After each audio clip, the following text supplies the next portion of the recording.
Olá, um bom dia para você.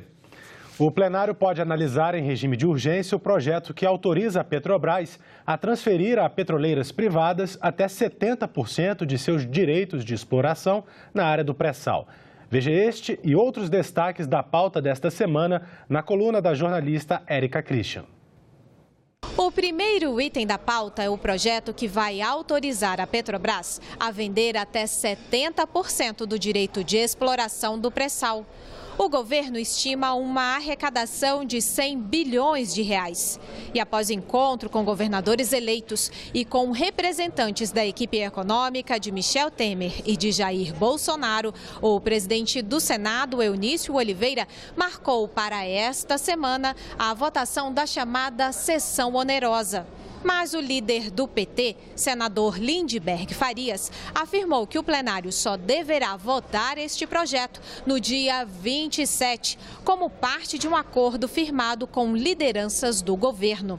E diante de polêmicas na semana passada, o presidente do Senado afirmou que os líderes partidários poderão apresentar um requerimento para a retirada de pauta do projeto que trata do prazo de prescrição relacionado à lei da ficha limpa.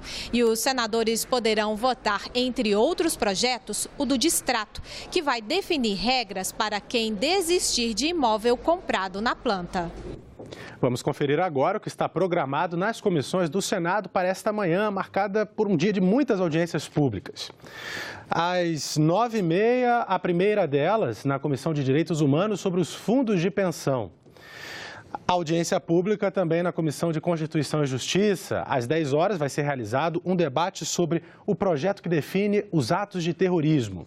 E no mesmo horário, na Comissão de Assuntos Econômicos, a discussão vai ser sobre a evolução do quadro fiscal brasileiro, inclusive das receitas, despesas, dívida pública e renúncias fiscais.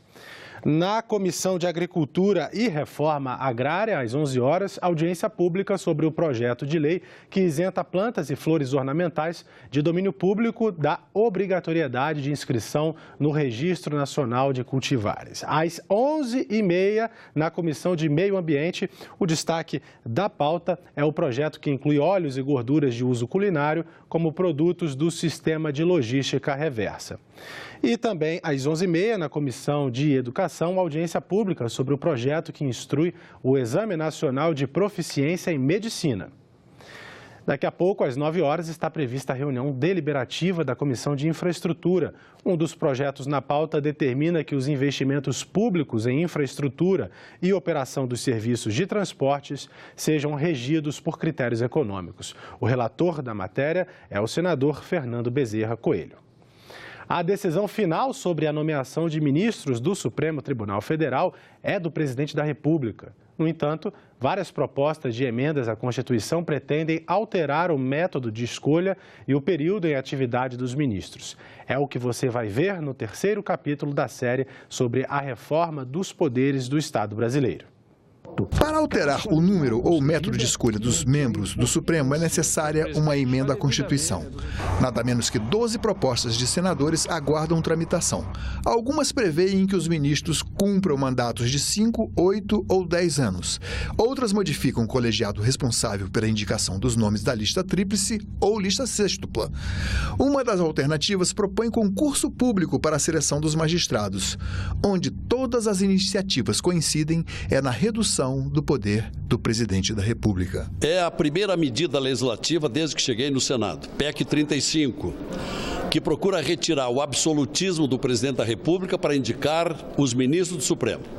E, em segundo lugar, para prever prazo, não mais o cargo vitalício, mas sim um prazo de 10 anos, principalmente para renovar, para arejar a jurisprudência numa época em que tudo anda muito rápido. A partir do momento que o presidente da República indica alguém para a Corte, para a Suprema Corte desse país, esse alguém fica sempre devendo alguma coisa, cria sempre uma suspeita e depois ainda tem que ser sabatinado pelo Senado, ou seja, ainda fica devendo para um grupo de senadores superiores. Então não é esse o melhor modelo de escolha de ministros de tribunais superiores.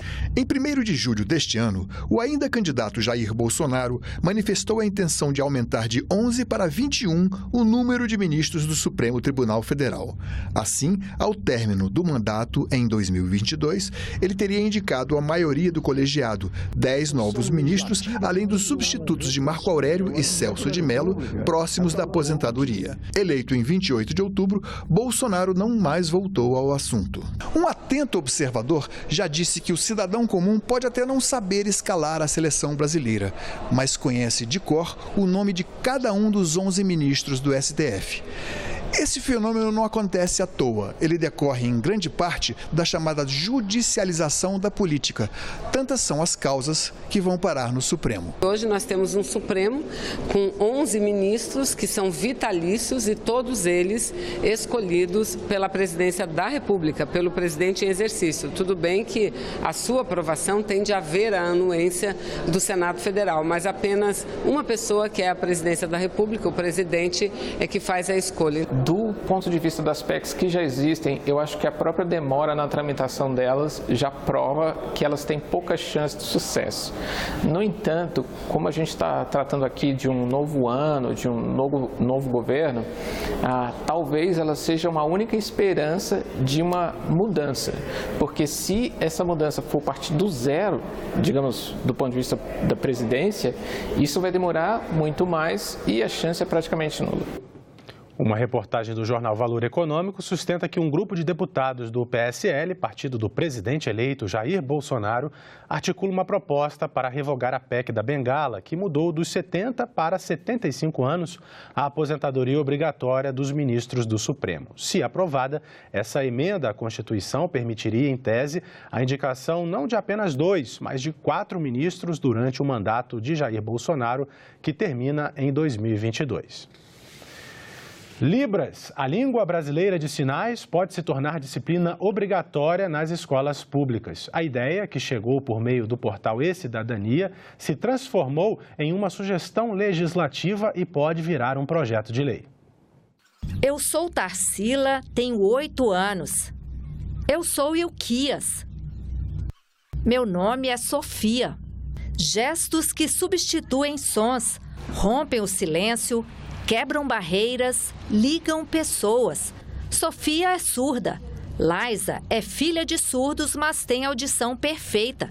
Elas estudam na mesma sala, aprendem o mesmo conteúdo.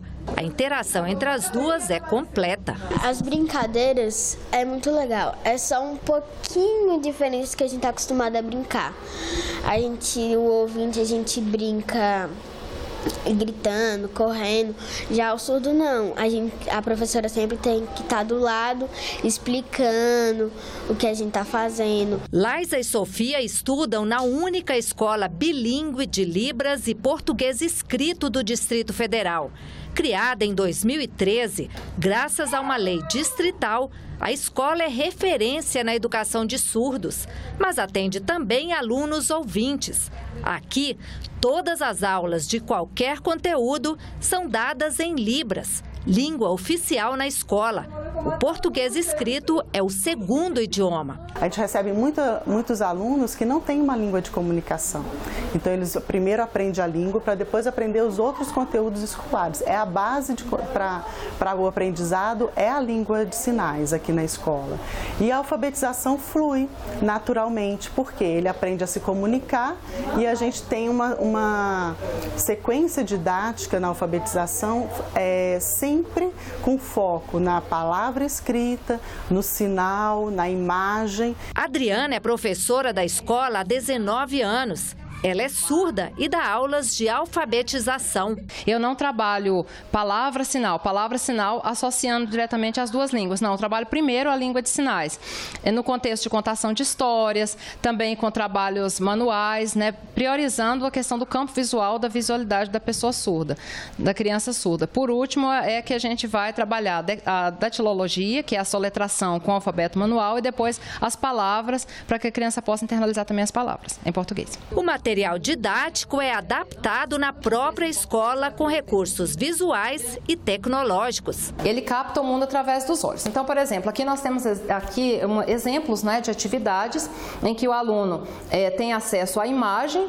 Da imagem, a gente apresenta o sinal e, após a apresentação do sinal, o professor apresenta a palavra.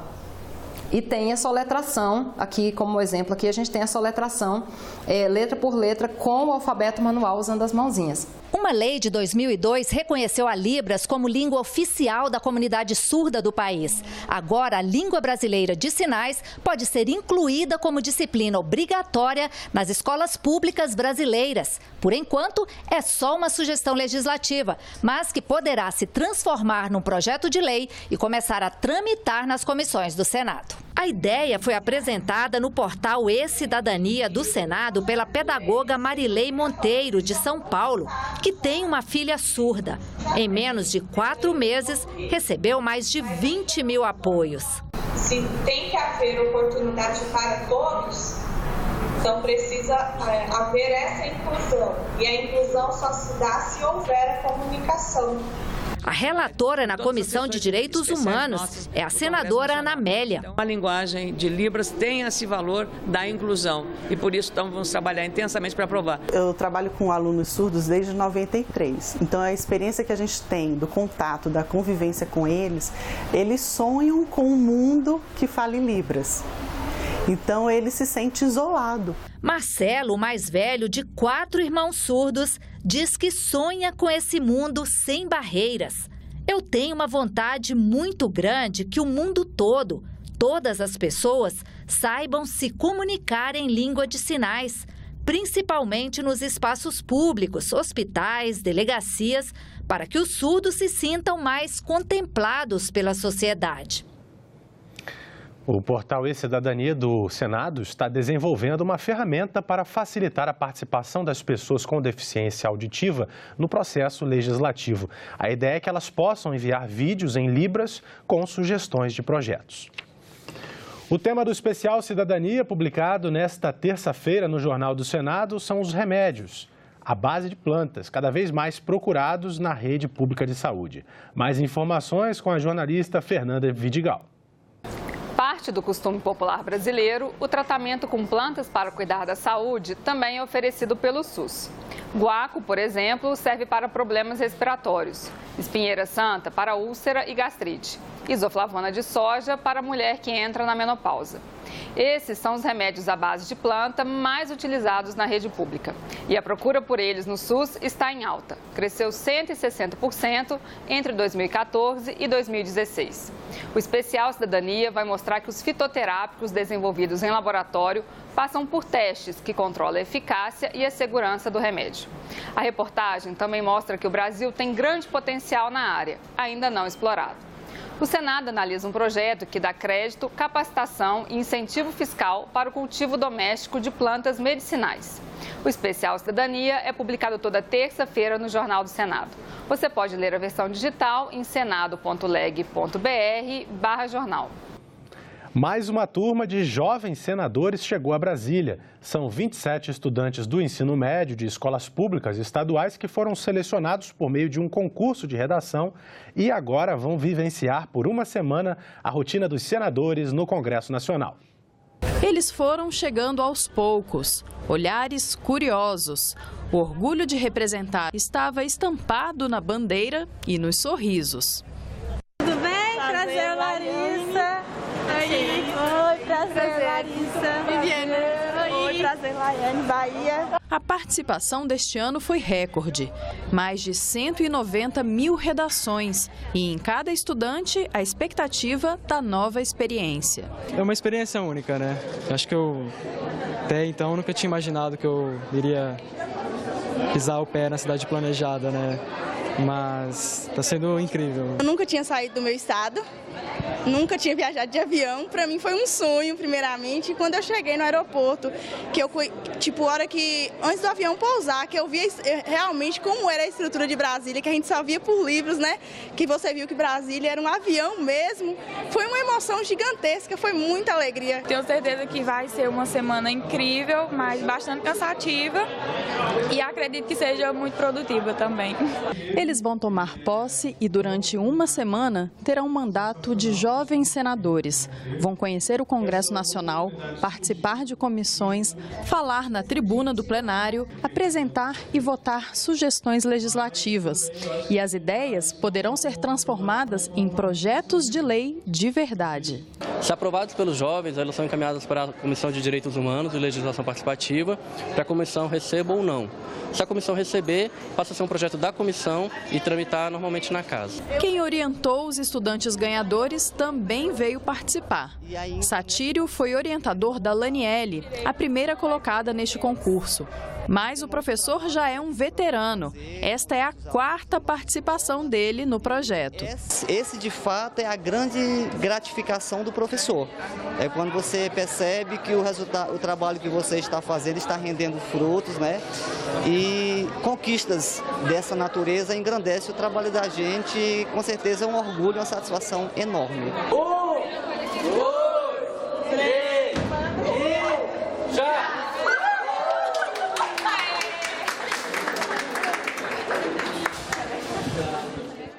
O nosso entrevistado de hoje é o senador eleito Carlos Viana, do PHS. Natural de Braúnas, interior de Minas Gerais, Viana foi eleito com mais de 3 milhões de votos. Jornalista, apresentador e radialista, vai ocupar pela primeira vez, a partir do ano que vem, uma cadeira no Senado. Acompanhe agora a entrevista. Senador, muito obrigada pela sua participação aqui no Senado Notícias. Parabéns pela eleição. Muito obrigado, Eli. Obrigado. Eu queria saber, senador, como é que o senhor avalia esse resultado das eleições? Foi um pouco inesperado, né, pela renovação que houve. Apesar das pesquisas terem mostrado uma coisa, o resultado foi bem surpreendente, né, com uma renovação aí de 85% aqui no Senado. Sim. Como é que o senhor avalia esse cenário? Bem, eu, como jornalista de profissão que sou há 23 anos, venho acompanhando esse processo já há bem tempo. E de 2 anos para cá, eu gosto muito de acompanhar pesquisas e pesquisas em profundidade. Nós percebemos que havia uma insatisfação muito grande do eleitor em relação à política. Quando nós tivemos aquela mini reforma eleitoral aqui em Brasília, em que as regras foram criadas, numa tentativa até de proteger os mandatos atuais, olha, isso vai ser um tiro no pé, porque o eleitor ele vai responder de uma forma muito firme em relação aos que estão no poder. E não deu outra. E esse processo, ele já vem desde 2013, quando nós tivemos aquelas manifestações de rua, manifestações que foram muito fortes até o momento em que os sindicatos e os partidos políticos tentaram assumir a liderança. Naquele momento, vamos dizer assim, aquela força popular se desfez porque não queria uma ligação com a política tradicional, nem de esquerda nem de direita.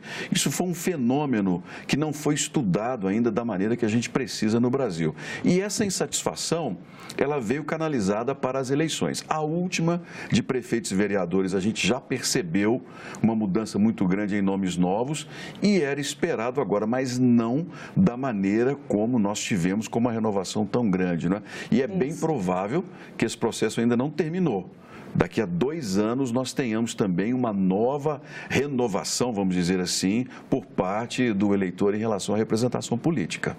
E o senhor é um candidato novato na política, né? O senhor vem da área de comunicação. Sim. Eu estou no jornalismo há 23 anos. Nos últimos 12, fui âncora da TV Record Minas e também da Rádio Itatiaia. São as 2 casas onde eu trabalho, tenho os meus contratos e agora não poderei continuar pela escolha da população. Mas não foi o suficiente, não.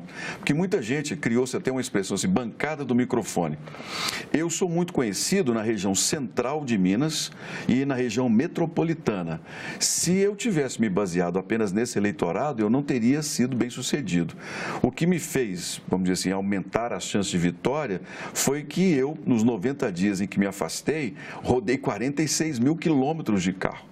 eu visitei todas as regiões de Minas Gerais e enfrentei uma disputa muito dura, porque o prefeito normalmente estava com um ex-governador e um candidato e os presidentes de Câmara com outro candidato. Éramos 3 adversários mais fortes e uma quarta que era a ex-presidente Rousseff disputando as 2 vagas.